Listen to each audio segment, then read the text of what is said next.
Olá, hoje recebo a Nifa Alberto Hassan para o sexto episódio do podcast Moçambicanos na Diáspora.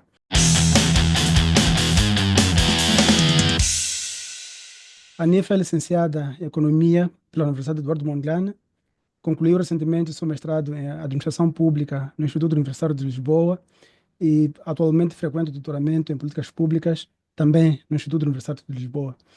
Tem interesses para pesquisa nas áreas de finanças públicas e políticas públicas. A Nifa, seja bem-vinda e vou lhe contar um pequeno episódio para Hum, contextualizar a minha pergunta.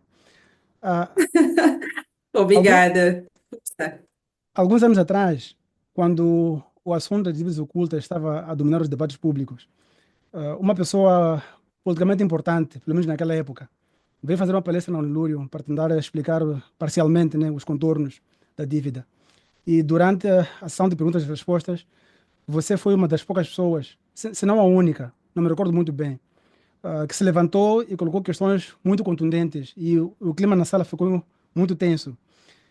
É que as questões que você colocou são, na verdade, o que todos queriam ter colocado, mas ninguém teve a coragem de se levantar e fazer as perguntas. A sua coragem e atrevimento, de onde é que vem? É um defeito de fabrico ou as circunstâncias da vida assim o tornaram? Eita, que começo, Micanaldo, que começo. Bem, eu gosto muito de me recordar desse evento, porque fez com que muitas pessoas criassem uma imagem sobre mim, um passado, uma história sobre mim. Por causa desta coragem de fazer essas perguntas. Eu me lembro que fiz 11 perguntas ao convidado, porque eu tinha anotado todas elas no meu caderninho, mas é um defeito de fabrico. É um defeito de fabrico. Eu sou ativista social desde os meus 13 anos. E desde lá fiz parte de várias organizações, fui me cozinhando como ativista. E uma das características dos ativistas sociais, independentemente da área em que atuam, é o atrevimento, é a coragem de fazer perguntas, que muitos querem fazer, mas têm medo. Então, ali foi uma mistura de um espírito ativista, mas também de na altura, uma recém-graduada de curso de economia.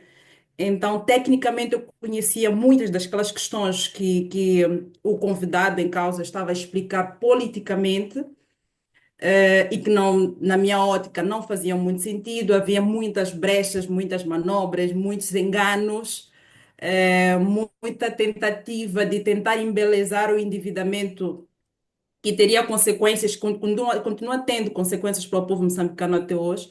E então fazer aquelas perguntas de forma aberta e num contexto universitário era extremamente necessário. Infelizmente não foram respondidas.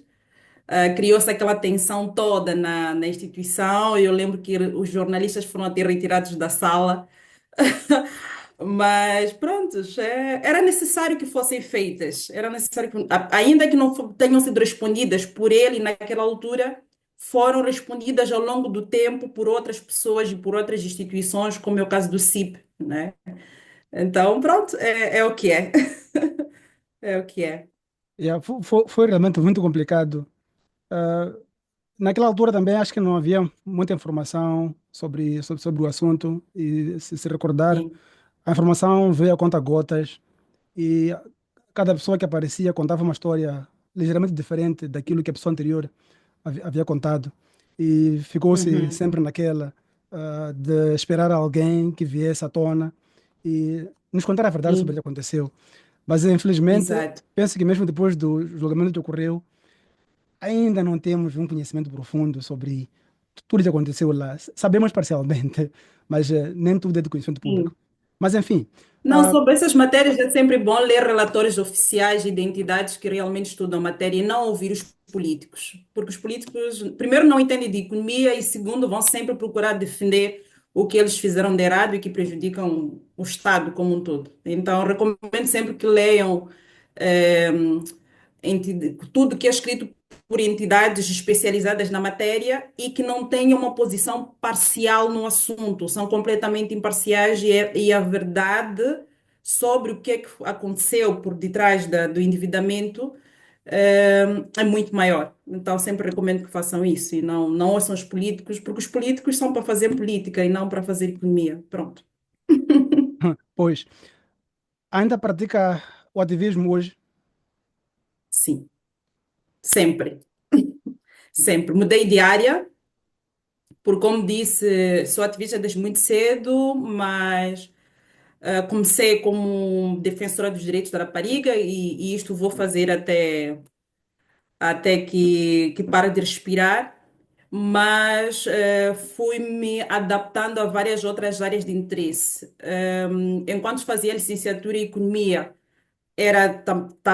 fiz parte de uma organização ou de um grupo de pessoas que criou a Associação Nacional da Rapariga, ou seja, estou cofundadora desta associação, mas ao mesmo tempo, por um grande interesse pela melhoria do sistema de transporte e mobilidade urbana na cidade de Maputo, me juntei a uma organização chamada Rede do Tende, que tinha como foco lobby e advocacia para a melhoria de transporte e mobilidade urbana.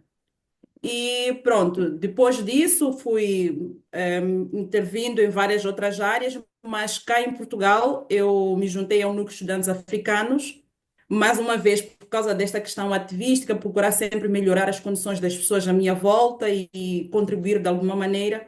Então me juntei ao Núcleo de Estudantes Africanos, cheguei à coordenação deste núcleo que era para ajudar os estudantes, principalmente dos PALOP, a melhor se integrarem em Portugal e na universidade onde eu estava e continuo integrada e inserida. Pronto. Então, o trabalho como ativista é algo que não deixarei de fazer, independentemente da posição que eu ocupe noutras áreas profissionais. Pronto. Ah, certo. Isso, sobre essa questão da sua participação na coordenação do núcleo dos estudantes, eu tenho perguntas específicas sobre isso. Mas por que é que decidiu ir estudar em Portugal e o que é que foi necessário fazer para conseguir chegar lá? Ok. O meu interesse, primeiro, eu sempre tive interesse de me formar fora de Moçambique. Eu fiz a licenciatura em Moçambique, mas sempre tive uma ambição de progredir na carreira e na área acadêmica, explorando outros horizontes, não é?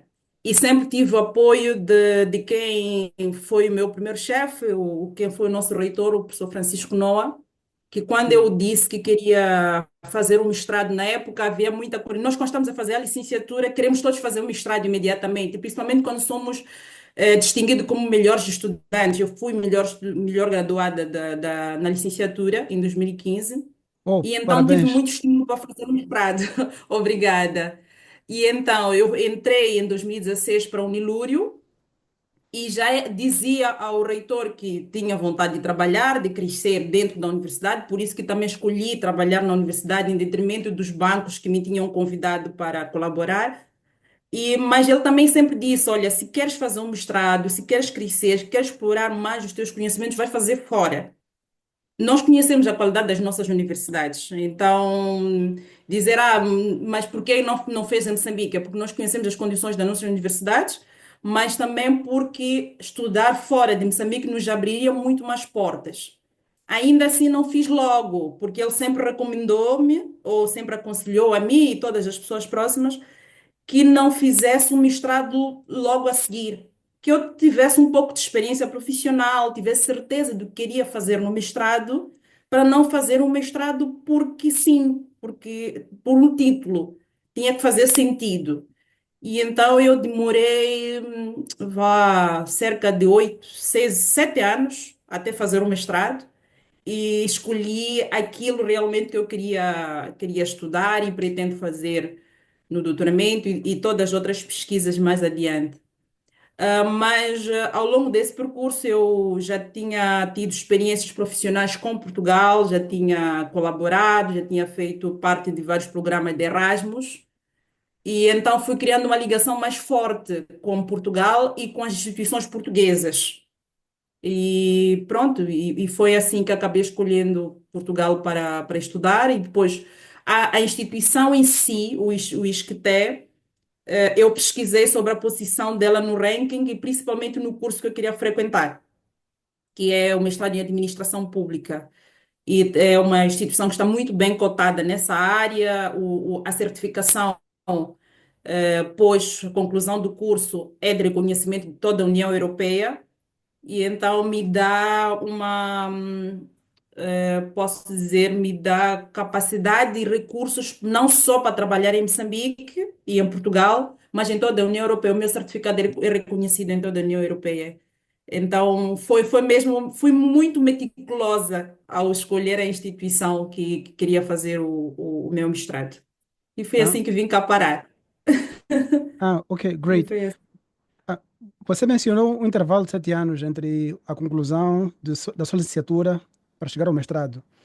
Com Sim. todas as atribuições ou qualidades que você teve, pelo menos no seu desempenho durante a licenciatura, Uhum. o que acha que lhe fez demorar tanto tempo assim para entrar ao mestrado? Foi por causa desse fator de escolher a dedo onde queria estudar ou que curso queria frequentar, ou foram outros fatores?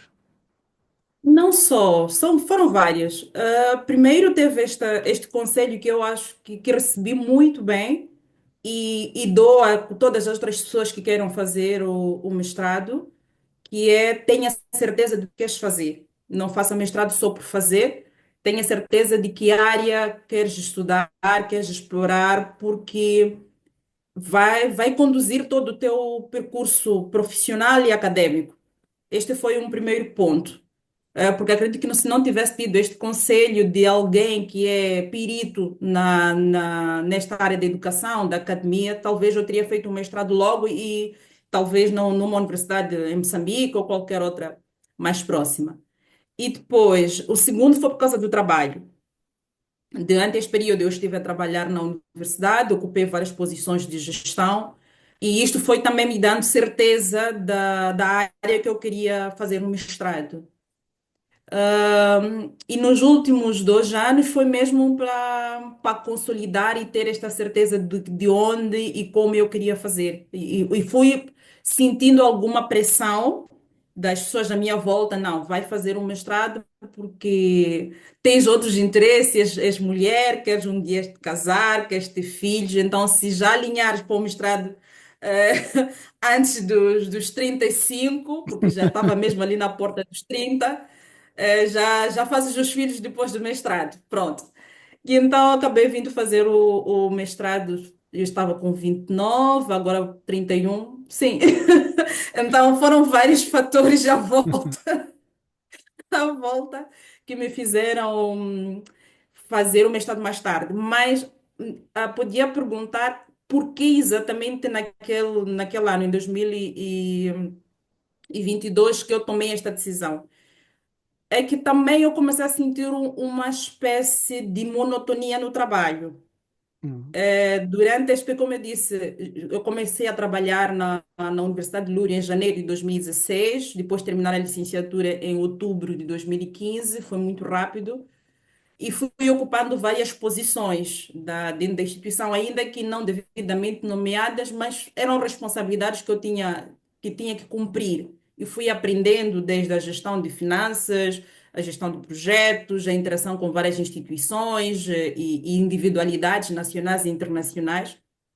Mas chegou uma altura que eu posso dizer, ainda que não seja perfeita ou a melhor na área, eu de olhos fechados me vinhas fazer qualquer pergunta sobre o funcionamento da área financeira e administrativa da instituição e eu respondia.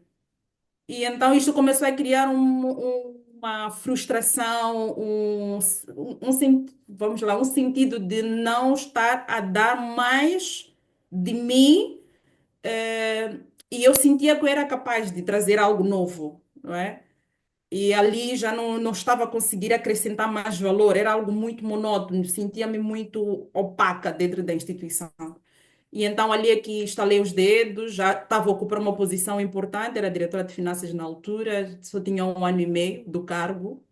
E, inclusive os colegas perguntaram, mas vais sair justamente agora? Fica mais 1 ano e meio, fixa salário?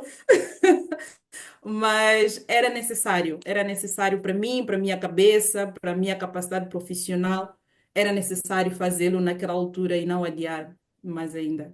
Ah, Yeah. certo.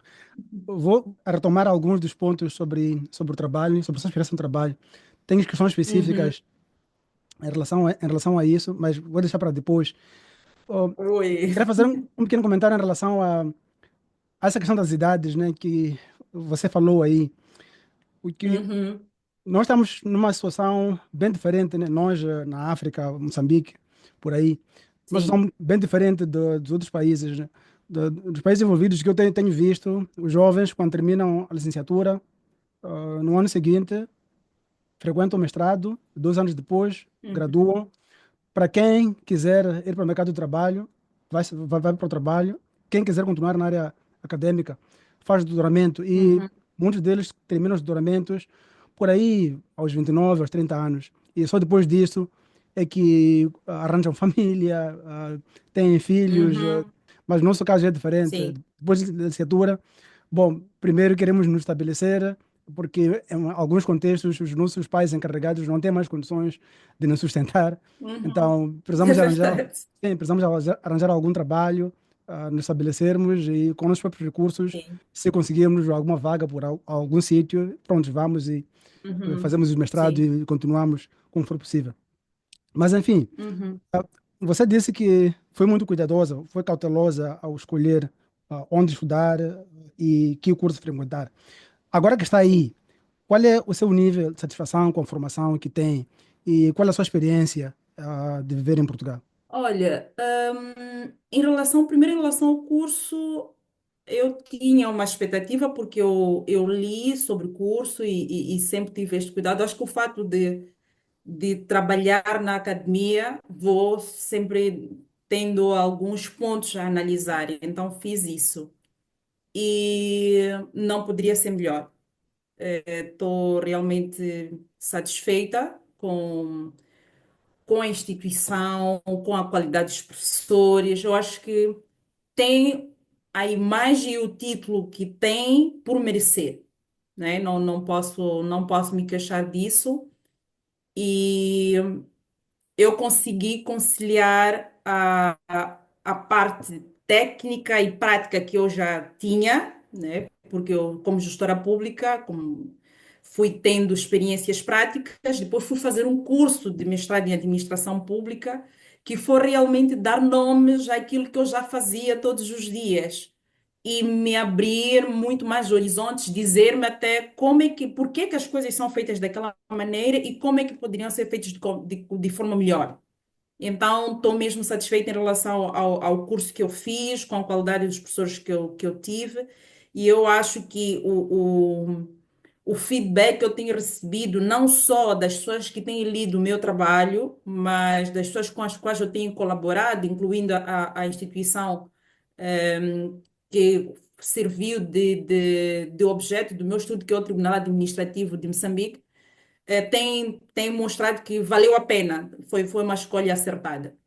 Em relação ao país em si, como eu disse, eu já conhecia Portugal, eu já vinha de vez em quando por causa do trabalho, já tinha ficado aqui 2 meses, eu comecei a vir para Portugal em 2018, então de certa maneira comecei a vir com alguma frequência, parei um bocado ali no período da pandemia, mas entre aspas, em 2021, mesmo com a pandemia, eu vim para cá por causa do trabalho e várias colaborações com várias instituições.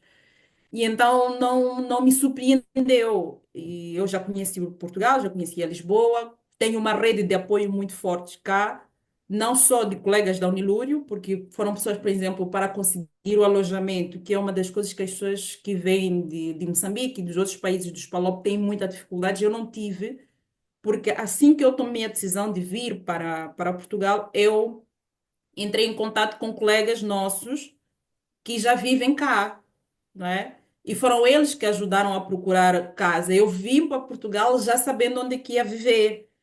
E isto reduziu-me 50% da dificuldade que outras pessoas que vêm da mesma realidade que a nossa enfrentam.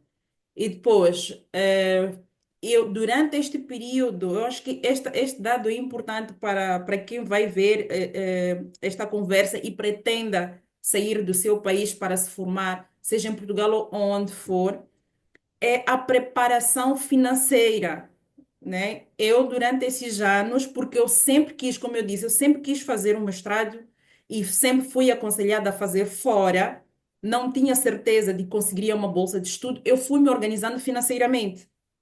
Felizmente, eu tive possibilidades de o fazer, de ir poupando, para estudar. Então, já vim financeiramente preparada para isso. Depois, ainda tive a vantagem de conseguir uma bolsa de estudos do Estado moçambicano, por via da universidade.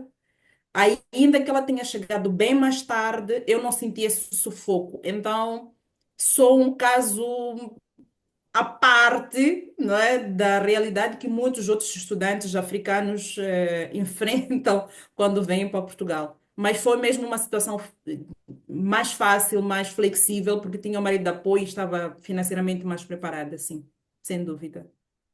Pois, ia mesmo comentar sobre isso. Viver na Europa é muito caro e É. você deve ser buana, né? Como se diz em Nampula. Deve ter muito dinheiro para conseguir se aguentar aí sem bolsa de estudo. Ah, Mas eu recebi a bolsa mais tarde, não é? Porque as nossas bolsas. Há uma coisa que eu acho que é importante, que dá-me essa vantagem em detrimento de outras pessoas. Eu conheço as finanças públicas de Moçambique. Eu sei como é que funciona o sistema de finanças públicas de Moçambique. Então, eu saí de lá com um contrato de formação e um contrato de bolsa. Mas eu sabia que nos próximos 6 meses eu não ia receber. Eu sabia, eu tinha consciência disso. E então, por isso que eu me preparei, eu e a minha família, nos preparamos porque eu conheço aquela realidade. Para mim, receber bolsa de estudo dentro de 3 meses é jackpot. Conheço. Eu geri as finanças públicas, então conheço todas as dificuldades, conheço todos os meandros. Eu posso dizer que nós tínhamos um grupo de WhatsApp, eu criei um grupo de WhatsApp com estudantes que tinham a bolsa atual, mais ou menos a bolsa que eu tinha, não é? E os meus colegas, alguns que já estavam em Portugal muito antes de mim, chegava a uma altura e começavam a reclamar. E eu dizia, colegas, eu não estou lá, mas eu vos digo, vocês não vão receber bolsa nos próximos 2 meses. É mentira, não vão receber. Primeiro, porque a instituição ainda não recebeu dinheiro. As notícias mostram claramente que não estão sequer a pagar bolsas dentro do país. Quem dirá para fora do país? Então, eu já tinha psicologicamente esta informação e preparação para lidar com essas dificuldades. Então, não é necessariamente uma questão de ser boana, né? Mas eu acho que o fato de nós já sabermos como é que o sistema funciona e quais são as dificuldades que esse sistema tem, nós facilmente procuramos alternativas para sobreviver na realidade em que nós estamos, sem dúvida. ah, thanks por esse esclarecimento. Quero falar um bocadinho sobre a sua Uhum, pesquisa. Eu não sei muito bem sobre o seu doutoramento, em particular, ou a sua universidade, como é que ela conduz os doutoramentos, mas em muitas universidades, os doutoramentos atuais são compostos por pesquisa. Então, dependendo da universidade, pode haver uma solicitação de que publique pelo menos um artigo, ou dois, ou três, estabelece uhum, fator de impacto, o jornal e por aí fora. E uhum. quando terminar as suas publicações, pronto, compila isso e compõe a sua tese ou a dissertação, dependendo de como que chamam. Sim. Em muitos casos, ah, os estudantes preferem fazer pesquisas com base nos dados dos seus próprios países. Eu faço essa pergunta porque presumo que ter dados na área em que você está estudando deve ser um bocadinho difícil. Dados sobre dinheiro, finanças, que envolve de alguma forma expor informações, Uhum. bom, não diríamos classificadas ou secretas, mas pelo menos no nosso contexto ainda se olha nessa dimensão. Agora, como é que será feita a sua pesquisa e com que tipo de dados e que tipo de desafios você tem enfrentado para conseguir coletar dados e fazer pesquisa? Ok. Bem, primeiro eu ainda não comecei a fazer o doutoramento, já me candidatei, estou à espera dos resultados, mas eu conheço bem o sistema, porque eu pretendo dar continuidade à mesma área de investigação que eu fiz no mestrado, não é? No mestrado eu escrevi sobre o controle interno e responsabilidade dos gestores públicos em Moçambique. E eu me foquei na responsabilidade financeira, que é matéria do Tribunal Administrativo de Moçambique, não é? Agora está-se a trabalhar para criar um Tribunal de Contas e passar a ser matéria exclusiva deste tribunal. E Hum, então, no doutoramento, na minha candidatura, eu já manifestei o interesse de continuar na mesma área de investigação, no controle das finanças públicas. Eu já tive imensas dificuldades para conseguir dados para o mestrado, para o meu trabalho, porque eu fiz um trabalho tive uma abordagem mista, né? Foi um trabalho qualitativo e quantitativo, e tive que buscar dados no Tribunal Administrativo. Foram 3 meses a dar voltas no tribunal, depois de 2 meses tendo metido a carta de pedido de dados com o cronograma e todo o resto, mas eu já sabia que não me enviariam os dados estando em Portugal. Fiz questão de deslocar-me a Moçambique para buscar esses dados. A bolsa não cobre esses custos, por exemplo, de ida para ir buscar os dados, porque as bolsas de estudo elas pagam a passagem de ida para a formação e de volta. concordo, O, sim. o processo de pesquisa não é coberto. Ainda que, um dado fica aí, ainda que o regulamento do Ministério do Ensino Superior determine que deve haver financiamento para o processo de investigação. Está lá, está escrito. Sim, está. Teoria. Está escrito. Não, está escrito. Há muitas outras coisas que estão escritas nesses instrumentos, mas as nossas instituições não aplicam. Uma delas foi a bolsa de estudo. Deixe-me só fazer esse parênteses, porque é importante que nós comecemos a ler. Eu volto a responder a questão dos dados.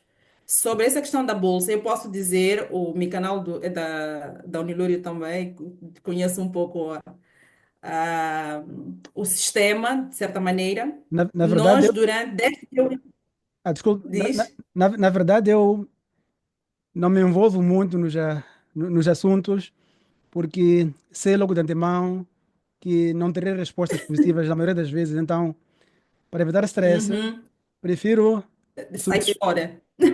sim, eu procuro, vou logo para plano B, não penso no plano A, na Isso, maioria das vezes. sim.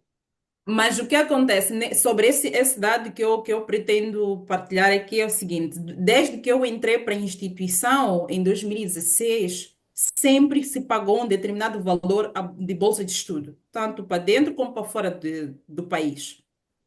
E eu, como fazia parte de várias comissões de trabalho, eu fui lendo vários documentos, não só da área financeira, mas também da área de bolsas de estudo, da área acadêmica e pedagógica, fazia parte do CEP, do Conselho de Direção, Conselho Universitário como convidada, então fui tendo noção sobre várias áreas. Pronto. O que acontece aqui, a instituição pagava, durante anos, pagou heredamente a bolsa de estudo.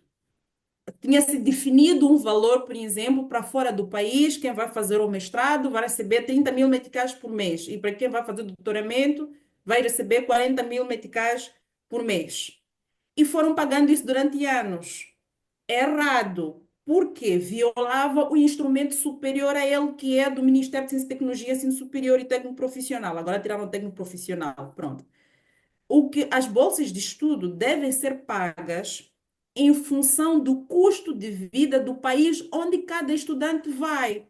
Eu estou em Portugal, deve ser paga o valor de bolsa de estudo equivalente ao custo de vida de Portugal. E principalmente da cidade onde é que eu vivo, porque em Portugal o custo de vida no Porto é diferente de Lisboa. Hum. Tu estás no Japão, tu não recebes o mesmo valor que eu. Deve ser calculado em função do custo de vida do Japão. É Mas, assim como se calcula o valor da bolsa. mas, mas, Sim. mas espera um pouco, estou um pouco confuso. É, Valor da instituição para pagamento de funcionários que estão a estudar no estrangeiro, bolsa. isso. O que isso Uhum. significa? É um valor diferente do salário que o funcionário continua a usufruir, claro, com menos de É 25%. diferente. Então significa que É todos, diferente. então significa que todos os funcionários do Estado que estiverem a estudar no estrangeiro deveriam receber os 65% do seu salário, Sim. mais um valor específico de bolsa. Não, este é se solicitares uma bolsa de estudo. A Tu tens que interna. pedir uma bolsa de isso, tens Ah, que ok. pedir uma bolsa de estudo Não, interna. não é automático, certo? Não, não. O que é automático, o que é garantido são os teus 75% do teu salário. Isso é garantido. Agora, a bolsa que tu solicitas do Estado é essa que deve ser definida em função do custo de vida do país para onde tu vais. Durante anos foi feito de forma diferente. Tinham definido um valor fixo em meticais, a pessoa vinha para Portugal com 30 mil meticais. 30 mil meticais aqui é para pagar quarto. Literalmente, apenas. Não, não pagas faculdade, não pagas comida, não pagas mais nada. O que acontece, as nossas instituições, porque eu sei que não era só a Uniluri que fazia assim, outras faziam, porque eu fui pesquisando antes de começar a colocar isto na mesa de discussões na universidade, fui consultando todas as outras universidades. Algumas já tinham se dado conta e já tinham resolvido, outras continuavam com o mesmo problema, mas é que pagava-se erradamente, na verdade. E pronto, então é importante que as pessoas também tenham cuidado em relação a isso quando vão solicitar as bolsas de estudo, tenham cuidado de ler os instrumentos da instituição, mas também há instrumentos acima daqueles que os orientam como é que as coisas devem ser feitas, né? Nós costumamos ver um monte de acordo com a linha A do artigo X, da cláusula não sei quê, e nós não vamos ler o que é que lá está escrito, e muitas vezes é mal interpretado pelos nossos colegas. Pronto. Agora, voltando à questão dos dados, como eu dizia, é sabido por todos que é muito difícil coletar dados em Moçambique. Muito difícil. Qualquer tipo de dados, principalmente quando são dados estatísticos, né? Dados empíricos. E eu, particularmente, fui mexer numa área mais delicada ainda, que tem a ver com as finanças públicas, mas não exclusivamente com quanto se gasta ou se deixa de gastar. Fui mexer com uma área mais delicada ainda, que tem a ver com o controlo das finanças públicas, do uso das finanças públicas. Desde o número de gestores sancionados, por exemplo, pelo uso indevido ou pelas infrações financeiras cometidas no seu processo de gestão, quanto foi recuperado ou não no processo de responsabilização financeira, que pode ser sancionatória ou reintegratória. Sancionatória é quando um gestor público comete uma infração e ele tem que pagar multas, ok? E reintegratória é quando um determinado valor é considerado em falta em julgamento de contas, né, processo de contas, e este gestor público é obrigado a devolver, a reintegrar aquele dinheiro aos cofres do Estado. E não há registros sobre isso. Primeiro, é difícil tu conseguires informação sobre isso. Depois, ao longo da pesquisa, fui detectando que não há registros claros sobre a efetivação da responsabilidade, é assim como se diz. E então são dados realmente bastante delicados, alguns porque não existem, porque nós não temos uma base de dados devidamente organizada com essas matérias, e outras é porque realmente por desconhecimento ou por alguma ignorância dos funcionários do Poder Judiciário, acham que esta informação é classificada. Essa informação não é classificada, essa informação é pública, legalmente pública, devia estar no site do tribunal. Alguma tem, alguma. No site do tribunal devia de ser de acesso de todas as pessoas, tanto do controle interno, nós, gestores públicos, devemos ter acesso a essa informação, do controle social, os jornalistas, o cidadão comum tem por direito, a lei o permite, de ir ao tribunal e dizer: olha, eu vim aqui para saber quanto é que nós arrecadamos e quanto é que nós gastamos, quantas pessoas foram condenadas, etc, etc. Temos direito a isso. Então, não é uma informação classificada, não é uma informação sigilosa, mas porque nós sabemos que há muita corrupção e há muitas pessoas de vários setores de poderes envolvidas em vários escândalos de corrupção, esta informação acaba sendo oculta. Mas também porque, em grande parte, ela não existe. Não existe. Não, não é devidamente processada e organizada, e colocada à disposição para consumo. Então, é um trabalho muito maior do que eu pensava, Uhum. porque talvez tenhamos que, como investigadores ou futuros investigadores, começar a estimular as instituições a produzirem informação até para, em função disso, desenharem políticas públicas que façam sentido. Porque a ciência não é só para nós criarmos artigos, e publicarmos livros e colocar à disposição das pessoas, mas é para influenciar o processo de decisão política e para um devido desenho de políticas públicas que vão de encontro com as necessidades que o cidadão, em última instância, tem.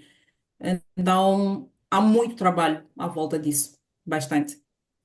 Pois, vou lhe fazer uma questão que talvez lhe coloque numa situação de conflito de interesse, mas bom, eu sei que você sabe muito bem se articular e vai se virar em relação a isso. Tem a ver com o seu trabalho na Unilúrio.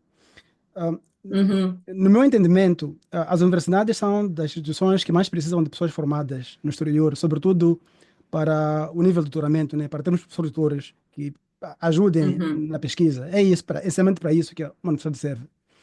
Você sim. trabalhou no setor da administração financeira na Unilúrio, por muitos anos e por diversos departamentos. Queria ter a sua sensibilidade sobre o nível de esforço que a instituição faz para mandar o máximo número possível de quadros para o exterior. Ah, sei que Uhum, isso envolve também uma questão, uma componente de recursos humanos, né? E planos de sim. formação, para poder balançar ali quem sai, quem fica, senão a instituição para. Mas queria que Uhum. explorássemos essa questão financeira, né? O lado financeiro da coisa. Essa seria a primeira questão. A segunda questão é em relação a uma pequena ferida que eu tenho em relação ao, ao valor da bolsa que se paga para estudantes internos. A primeira pergunta é sobre funcionários, né, que vão estudar no estrangeiro. A segunda pergunta é Uhum, sobre os estudantes de licenciatura que estão a frequentar cursos dentro da universidade. Bom, essa questão pode não ser exatamente sobre a Unilúrio, mas talvez sobre o país inteiro, ou a universidade no país inteiro. É que uhum, o valor da bolsa parece não evoluir com o tempo, né? Aquela allowance que se dá ao estudante, por exemplo, o estudante que tem bolsa completa. Em 2010, quando eu comecei a frequentar o curso de licenciatura, recebia-se por aí 3 mil meticais. E esse valor continuou o mesmo até 2015, quando terminei a licenciatura. Não posso uhum. afirmar quando é que se paga agora, mas não acredito que tenha mudado. Ou seja, ah, o custo de vida tem alterado com o tempo, que é natural, mas o valor da bolsa mantém-se constante. Qual é a fórmula que se usa para decidir quanto é que se tem que pagar para um estudante universitário? É, é interessante essa pergunta, porque eu talvez até não sei se chegou a entrevistar, mas o desafio a fazê-lo, não só como alguém que também trabalhou muito nesta área, mas também porque é alguém que saiu da instituição e está em formação fora do país, que é o Fidel Bilica. Recomendo que converse com ele. Vai ouvir muito por ser estaticista, por ter sido diretor de uma unidade orgânica da Business School, mas também por ter sido diretor de planificação. Mas eu posso assim responder rapidamente esta pergunta. Bom, as bolsas de estudo de estudantes são muito mal calculadas dentro da nossa instituição. Isso tem que ficar claro. Nós fizemos o exercício, na altura, eu, como diretora de finanças, comecei neste processo quando era diretora interina e depois, quando passei a diretora efetiva. Trabalhei muito com o gabinete de planificação sobre esta matéria e nós detectamos que realmente as bolsas de estudo estão a ser mal pagas. O valor de 3 mil meticais que é pago aos estudantes, eu acredito também que não tenha melhorado nesses 2 anos que de lá saí, porque a situação financeira da universidade só piorou e não o contrário. Não é equivalente à necessidade que o estudante tem, não é suficiente para pagar. Para além dos atrasos, né, que são assustadores, não é suficiente para pagar as necessidades que o estudante tem.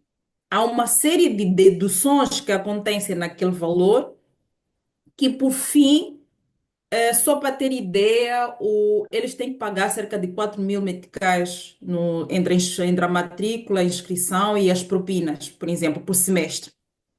O valor que eles recebem nem chega a isso.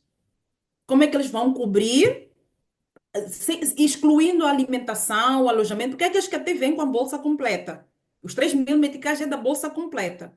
Quando nós falamos de bolsa completa, estamos a falar das propinas, estamos a falar do alojamento, estamos a falar da alimentação, e não é suficiente para cobrir estes valores. Então, nós Ah, fizemos o exercício de planificação e vimos que é mal calculada a bolsa. Este é o ah, primeiro ponto. Para além dele não estar a aumentar, é mal calculado. Os estudantes recebem menos do que deviam receber. sim. Isso é um fato. Sim, sorry. Só um pequeno reparo. Uhum. O estudante que tem a bolsa completa, bolsa reduzida, os estudantes nessa categoria têm isenção a 100% do valor de propinas. Pagam apenas a matrícula no início do primeiro ano de Não. formação. Há uma coisa que se chama bolsa de isenção, há uma coisa que se chama bolsa completa. Quando é uma bolsa completa, a instituição cobre também essas despesas. Exatamente. Era isso que queria Quando é mencionar. uma bolsa de isenção, o estudante não paga. São Sim, coisas sim, sim. diferentes. Sim, sim. Era isso que queria Então, mencionar. Ah, exato. os- Então, nós temos, no caso em que este tem bolsa completa, o valor que eles recebem, que deviam cobrir também as propinas, não é suficiente. Não é. E é uma questão de cálculo, é, não é porque o valor não aumenta, a questão do aumento do valor deve ser também trabalhada, principalmente por causa das outras despesas, da alimentação, do alojamento, do transporte, porque também fazem parte da bolsa. Como não houve um aumento da propina, não que eu saiba, não é um grande problema, não podemos falar muito sobre o aumento da bolsa, tentando fazer uma equivalência com o aumento da propina, porque eu saiba não tem havido. Mas em relação aos outros custos, as outras despesas, sim, tem que fazer-se um ajuste. Agora, o problema real da bolsa dos estudantes, como assim nós classificamos, é uma questão de cálculo. Ela está a ser mal calculada, os estudantes recebem menos do que eles deviam efetivamente receber, ok? Em relação aos estudantes aos funcionários, eu posso dizer isto de forma muito clara, como não propriamente como funcionária da instituição, mas como uma cidadã e funcionária pública numa universidade que há muito pouco investimento para o processo de ensino dos funcionários. Ainda mais numa universidade que precisa muito investir na formação dos seus funcionários, independentemente de serem da área acadêmica ou da área administrativa, de serem CTAs, não é? É verdade que nós temos que dar maior enfoque para a área acadêmica, porque a razão de ser de uma universidade é o ensino e pesquisa. Temos extensão também, que é o terceiro pilar. Mas não faz sentido, primeiro, olhando para as estatísticas, onde temos mais CTAs do que docentes numa universidade. Não faz absolutamente nenhum sentido. Mas ainda que sejam poucos, esses docentes, também não há investimento para que eles se formem. A maior parte dos funcionários, dos docentes que estão em formação, pelo menos na nossa instituição, seja dentro ou fora do país, fazem-no do próprio bolso. São muito poucos funcionários que financiam os próprios estudos, que a universidade, neste Universidade. caso, financia. Ou financiam do próprio bolso, ou tem outros tipos de financiamento.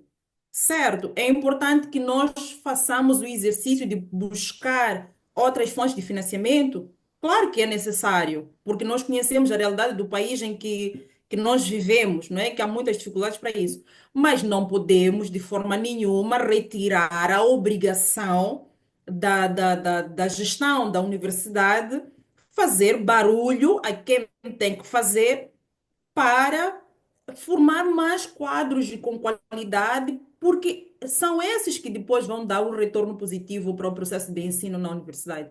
Então, eu, como profissional e como alguém que tem um interesse e amor pela academia, eu digo que há muito pouco investimento para o processo de ensino, tal como se vê na investigação. Nós não temos um financiamento para investigação dentro da universidade. O pouco de pesquisa que se faz, quase mísero, é porque os funcionários, os estudantes vão buscar financiamento. E a tendência é de ir decrescendo ao longo dos anos. Então, somos uma universidade que não faz pesquisa. Que universidade é essa que não faz investigação, né? Então, há que se investir e muito mais desde o processo de contratação, onde tem que se contratar mais docentes do que CTA, e CTA é um pessoal de apoio. Eu fiz parte, apesar de estar na categoria docente, trabalhei esse tempo todo efetivamente como CTA. Nós somos a parte de apoio, é apoio, CTA mesmo, apoio técnico administrativo. Não podemos ser a maioria na universidade. Não pode. Tem que ser academia, tem que ser docentes, tem que ser investigadores, que devem ser o maior enfoque e maior preocupação de quem dirige uma universidade. Na Unilúrio e eu acho que em qualquer parte do mundo. Tem que ser assim. Yeah, yeah, thanks. Muitas das questões que você está a levantar yeah, fazem acordar muitas feridas que eu tenho dentro de mim. Mas porque yeah, este podcast não é ah, para falar de Não é mim. sobre desabafos. Yeah, eu tenho que dar mais espaço para os meus convidados, então vou me comprimir, né? E vou me conter para não fazer comentários em relação a isso. Mas Uhum. talvez um dia, numa outra plataforma ou em outras circunstâncias, teremos que sentar para falar sobre as coisas de casa. Mas ok, vamos voltar a Portugal. Ah, Na entrevista, no programa que você participou, na RTP, falou Uhum. de ter exercido funções, né, de direção no núcleo de estudantes da sua universidade. A primeira pergunta é, Sim. o que é que ele motivou a se juntar ao núcleo? Sei que você fez uma introdução, falou um bocadinho sobre isso, Uhum. mas também queria saber quais são os mecanismos materiais que o núcleo tem para tomar decisões impactantes e agir em prol dos estudantes que estejam em situações assim complicadas. Ok. Bom, o núcleo de estudantes africanos do Isqueté, porque existem fundações, federações, conselhos nacionais de estudantes, etc., mas eu fazia parte do núcleo de estudantes africanos do Isqueté, da universidade em que eu faço parte, né? É um órgão, né, que foi criado já há alguns anos, não posso dizer de forma assertiva agora, mas já existe há alguns anos, e ele é uma espécie de ponte entre os estudantes africanos e a universidade em si, em várias áreas, não é? Em vários setores, até a reitoria. Nós temos um espaço físico, uma sala onde recebemos, interagimos, temos material, temos um financiamento dado pela universidade, um financiamento anual, que é para fazer este acompanhamento dos estudantes, organizar eventos, todo o processo de integração e tudo mais. Este órgão eu acho que é extremamente importante. Eu acho que os núcleos estudantes africanos, em qualquer parte, porque eu fiz parte de vários durante o meu percurso acadêmico, não só aqui em Portugal, mas em Moçambique, fiz parte na escola secundária, não só do núcleo estudantes, mas de vários grupinhos. Deve ter ouvido falar da geração BIS, da GIS, etc. Eu fiz parte desses grupos todos. E foi aí onde fui Há, materializando há o muito meu tempo lado de isso, né? ativista, né? Há Há muito tempo. muito tempo. É. Isso, na escola secundária, depois fui para a Uhum. universidade, também fiz parte de vários núcleos. E quando fiz a licenciatura na UEM, depois agora, quando cheguei na universidade, ainda como eu disse que eu tinha chegado com boa parte das coisas resolvidas, eu vi lá núcleos de estudantes africanos que estava a receber novos estudantes, estava a ajudá-los a integrar. Gostei disso. É uma área que eu gosto, que eu tenho interesse, mas também que ia ajudar-me a não sentir-me sozinha. Tudo bem que eu disse que tinha uma rede de apoio, mas cada um tem a sua vida. Tem colegas que estão no doutoramento, tem a minha irmã que tem a família dela no norte. Então, eu estou sozinha aqui. E a maior parte do tempo eu passaria na universidade. E era importante que eu criasse também uma rede de apoio ali.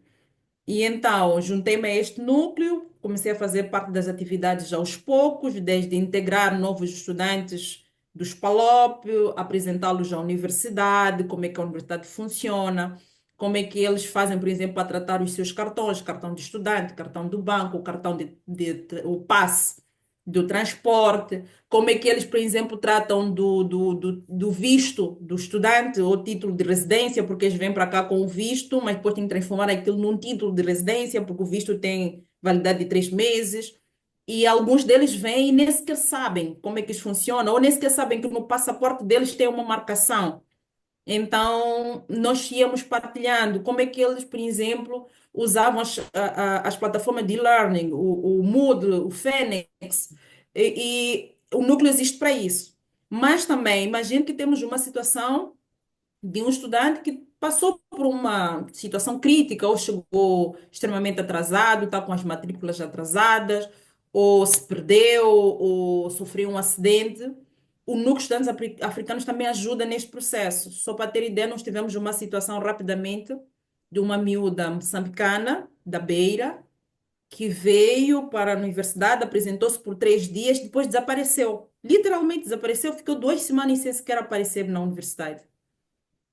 A faculdade dela era de curso de engenharia, algo assim, era de uma outra escola e não da minha. Eu estou na escola de ciências, de escola de Sociologia e Políticas Públicas. Eles procuraram a direção da escola, incluindo a reitoria, procuraram pela miúda, não a encontravam, os contatos não chamavam, o endereço, a morada que ela tinha colocado, mandaram lá a polícia, também disseram que ela não estava. Então, começamos a ficar aflitos.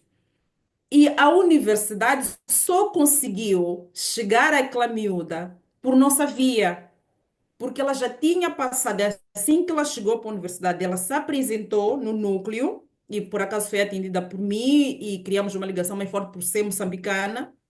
Eu tinha o contato dela, tinha o contato do primo dela, e não conseguíamos pelas vias dela, que são os dados que estão na plataforma oficial, mas eu tinha o número do primo, não é? Mas também só tive porque eu precisava do número alternativo de alguém que fazia parte do núcleo, que estava inscrito no núcleo. E foi assim que nós conseguimos chegar à miúda. Tinha passado por uma situação crítica, mas pronto. Mas também tivemos uma situação de uma moçambicana que perdeu a vida, não é? Cá, e criamos uma rede de apoio, de força para a mãe vir para Portugal, porque não tinha condições para o fazer, contribuições para a transladação do corpo.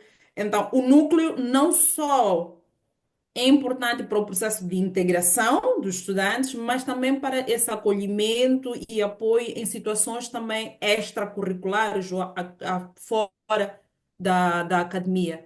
Então, eu acho que é uma família que se cria e é extremamente importante. Eu entrei como uma mera estudante, mas eu acho que eles foram gostando do meu processo, do fato de eu ser tagarela, e acabei fazendo parte da coordenação durante o período do mestrado, sim. E foi Yeah, assim. yeah, muito obrigado pelo seu suporte aí para o pessoal que está a vir para estudar. E a Yeah. opinião da maioria das pessoas que vai estudar ao estrangeiro, ou aqueles que olham de Moçambique para quem foi ao estrangeiro, pensam ou associam isso a um sinônimo de viver um mar de rosas, né, para quem vai ao estrangeiro. Durante o tempo em que Vai. estás aí, em Portugal, e na posição que tem no núcleo de estudantes, quais são as histórias mais impactantes que já testemunhou? Olha, há situações aqui muito críticas. De moçambicanos, talvez nem tanto. Tivemos esses casos de uma amiga que desapareceu, mas depois foi encontrada semanas depois. Tivemos essa situação de um falecimento que ainda não ficou muito claro para nós como é que isto aconteceu, desta rapariga que acabou perdendo a vida porque caiu de um prédio. Era uma estudante de medicina promissora. Também não entendemos bem o que aconteceu, mas como um membro do núcleo, né, nós tivemos muitas situações de pessoas que chegaram super endividadas. Já chegaram na faculdade endividadas, só para ter ideia. Já chegaram na faculdade e não tinham onde dormir e vinham para fazer o mestrado, por exemplo. Nós tivemos situações de estudantes, na sua maioria, casos mais críticos são de estudantes guinenses. Pode ser pelo fato de a maioria dos estudantes africanos da minha escola serem guinenses, mas também porque eles vêm talvez menos preparados que os Uhum. estudantes moçambicanos, angolanos e cabo-verdianos. Eles vêm literalmente menos preparados do que nós. Quando falo preparados, falo principalmente financeiramente em relação a redes de apoio, né?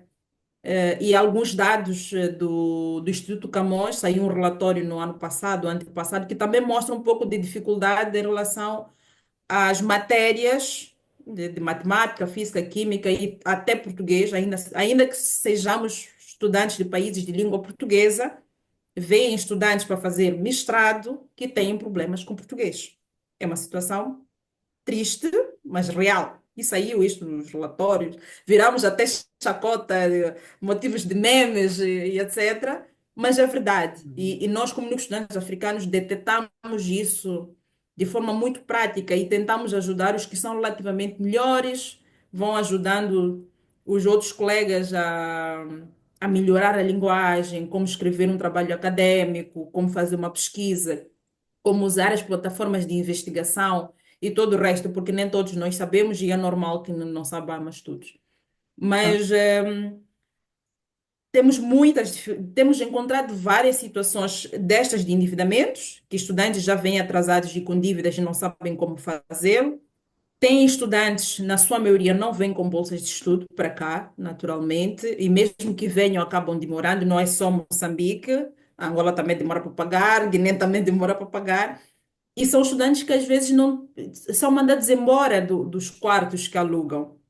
E nós uhum. temos que começar a criar, eh, contactar aquele e o outro e pedindo favores uns aos outros para acolherem até eles conseguirem se organizar, procurar trabalho. Na sua maioria acabam fazendo trabalhos não, pronto, trabalhos precários, que são os mais fáceis de conseguir e temos muitos problemas com a nossa agência de imigração, né?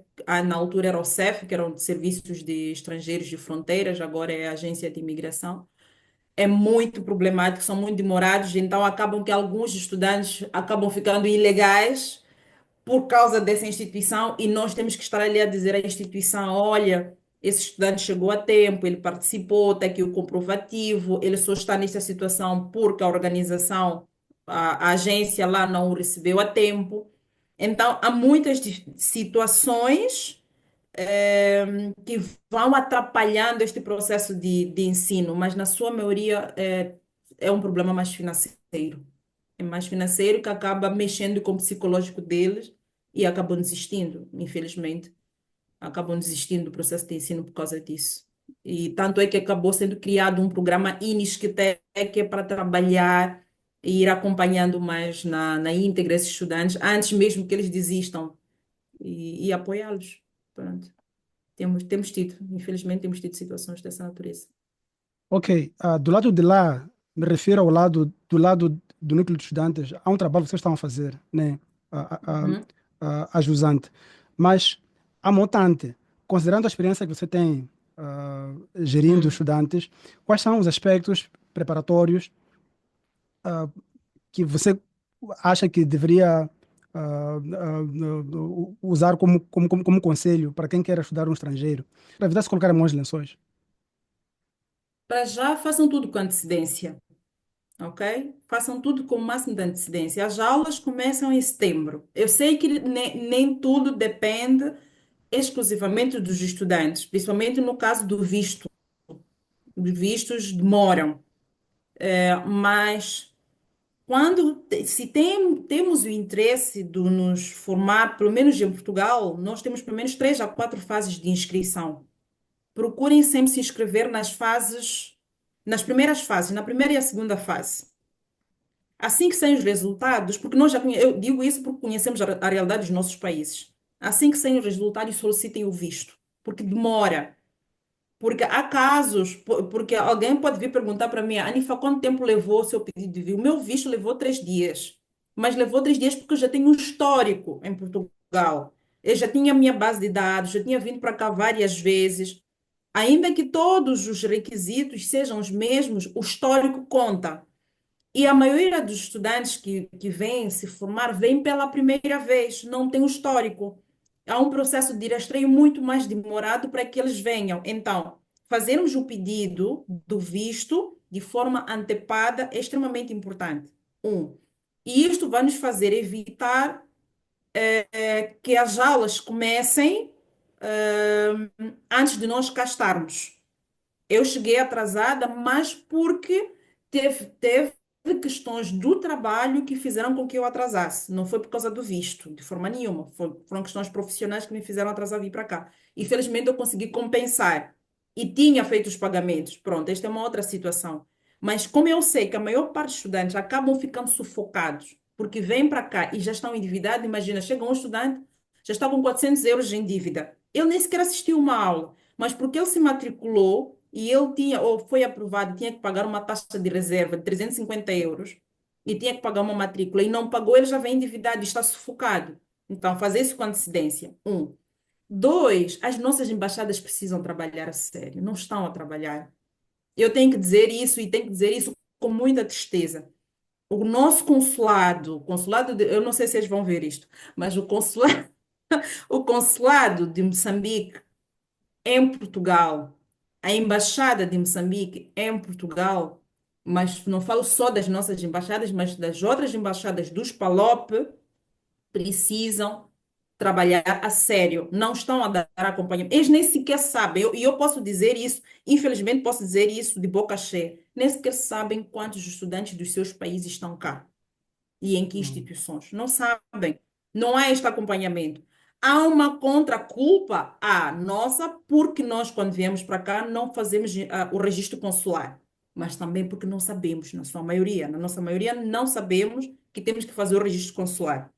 Só em situações muito catastróficas, como o caso foi o falecimento daquela menina, em que todos nós dissemos, mas por que que a embaixada não está a ajudar? No final, a embaixada ajudou, porque, pronto, a embaixadora foi mais sensível, acompanhou a situação, mas porque ela não tinha registro consular, a embaixada não tinha uma obrigação de apoiar aquela família. Pronto. Mas, quando nós saímos do nosso país para vir nos formar, o nosso país sabe. Há um registro nosso quando fazemos um pedido de visto na Embaixada de Portugal, no Consulado-Geral de Portugal, para cá, que indica que nós viemos para cá, correto? Quando nós vamos fazer o pedido de equivalência dos nossos certificados, sejam da 12ª para fazer licenciatura ou da licenciatura para fazer um mestrado, há um registro que fica lá no NES, que indica que nós estamos a vir para cá. Nós comunicamos ao nosso Estado que nós estávamos a vir para cá. Viemos para cá, estamos completamente à deriva. Completamente. Não temos apoio nenhum do Estado moçambicano cá. E quando falo de apoio, não estou a falar de apoio financeiro ou coisa parecida. É pelo menos saber que nós existimos. Com o registro consular, ficamos na base de dados deles. Mas um exercício que nós fizemos, por exemplo, no ano antepassado, como Núcleo de Estudantes Africanos, foi na Semana de África, que é em maio, na semana de 25 de maio, Dia de África, né? Naquela semana nós convidamos as embaixadas dos nossos países para irem para lá, para nos conhecerem, para falarem delas, saberem, nós sabermos que elas existem efetivamente, o que é que elas fazem, como é que nos podem ajudar, e nós, em contraparte, também apresentarmos-nos e todo o resto. A Embaixada de Moçambique não se apresentou, não se fez presente, o consulado não se fez presente. Esteve lá a embaixada foi o Cabo Verde e Guiné-Bissau que estiveram lá e disseram, olha, nós nem sequer sabemos quantos estudantes existem cá. Então, por que que existem as nossas embaixadas? Por que que nós temos representações? Porque as embaixadas são os nossos países, são nossos estados fora do território moçambicano, né? Existem para quê se nem sequer sabem quantos do seu povo está cá?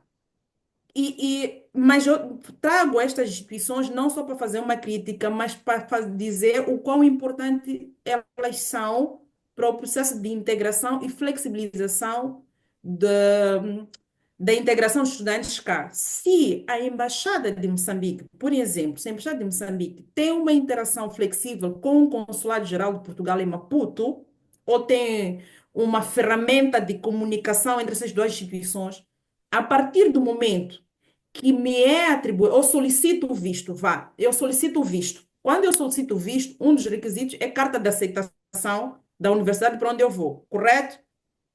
Eles precisam comunicar com a universidade para a qual eu concorri, para lhes confirmar que eu me candidatei e fui aprovada para aquela instituição.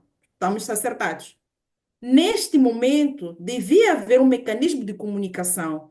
Quando eles emitem o visto para a NIFA sair de Moçambique e vir para Portugal, a embaixada de Moçambique em Portugal toma conhecimento que há um moçambicano que vai sair de Moçambique para Portugal para se formar na Universidade X por um período X.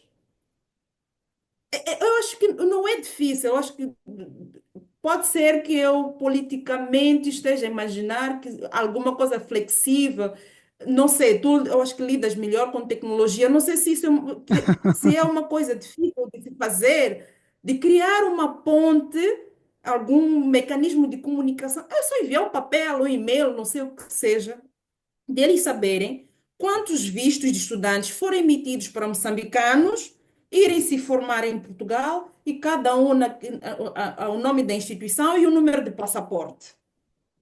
Eu É, imagino que não seja uma leve uma semana para este, organizar uma base de dados de Excel ou Access, que seja. Não eu sei. concordo plenamente consigo. Esse problema que está a mencionar aí não é só de.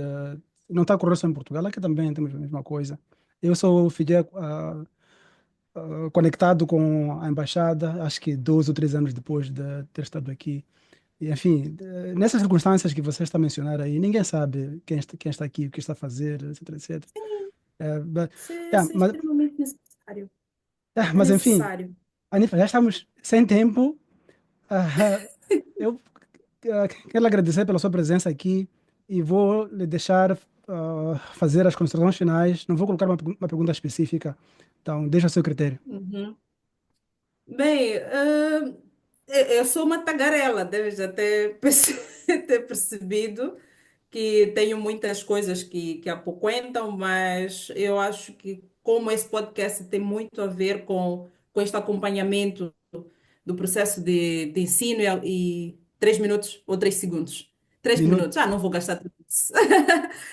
Com esse processo de acompanhamento dos estudantes que estão fora do país, eu acho que deve ter uma maior abrangência, não só para quem está realmente já se formar fora, mas para quem tem interesse de se formar também. É muito importante, é muito vantajoso sairmos de Moçambique, aprendermos, e quem puder e quiser voltar, voltar e implementar tudo isso, mas, por favor, organizemos-nos antes de nós sairmos dos nossos países, que é para não passarmos imensas dificuldades. Sempre vamos passar dificuldades, mas se pudermos minimizá-las, melhor, não é? E garantir que começamos e terminamos o processo de ensino com qualidade. E todo esse processo de preparação tem desde uma preparação psicológica, temos noção de para onde é que nós vamos, começar a criar contatos, né? Aquilo que nós fazemos quando vamos viajar para um país, saber onde é que fica a igreja, onde fica o hospital, onde fica a embaixada. Vamos fazer esse exercício, procurar nas redes sociais os núcleos de federações e o que for de estudantes moçambicanos que estejam nesse determinado país, que é para nos sentirmos acolhidos e evitar várias situações nada agradáveis e dar algum conforto para as nossas famílias. E para as nossas instituições, porque nós, parte de nós, já somos funcionários públicos, invistam nos funcionários, porque é mesmo investimento, eu acho que não há outra palavra. É um investimento e todo investimento tem retorno. E eu acho que a aprendizagem, ensino, é um dos melhores investimentos que pode se fazer para o ser humano, porque sempre vai dar um retorno positivo para a instituição onde nós estivermos associados, seja aquela de onde nós saímos, ou seja qualquer outra instituição pública, vai ser sempre um acrescentar de valor que nós vamos dar. Então, é o que eu deixo ficar para as instituições, para as pessoas que querem sair de Moçambique. Trabalhem nisso, força, não desistam. Não são só filhos de ministros que estão, que estão a estudar fora do país. Todos nós podemos, só temos que nos organizar melhor e sabermos quais são as melhores fontes e ferramentas e contatos a, a conectar para nos formarmos com melhor qualidade. É o que eu tenho mesmo a dizer. E felicitar-te mais uma vez pelo programa. Eu acho que vale muito a pena e tem muito mais gente aí que tem muita coisa a dizer. Eu acho que tens que expandir mais a sua plataforma porque vai ajudar muitas pessoas, principalmente os mais novos, que pretendem se formar e acham que não têm condições de o fazer. Tá? Yeah, thanks. Eu que agradeço a vocês, né, que compõem este programa com os vossos ricos contributos. Ah, mais uma vez, obrigado e desejo boa sorte aí na sua aplicação para o PhD. Que tudo corra bem Thank you. e ah, brevemente nos vemos em Moçambique. Com Bye. certeza. Bye bye. Aí.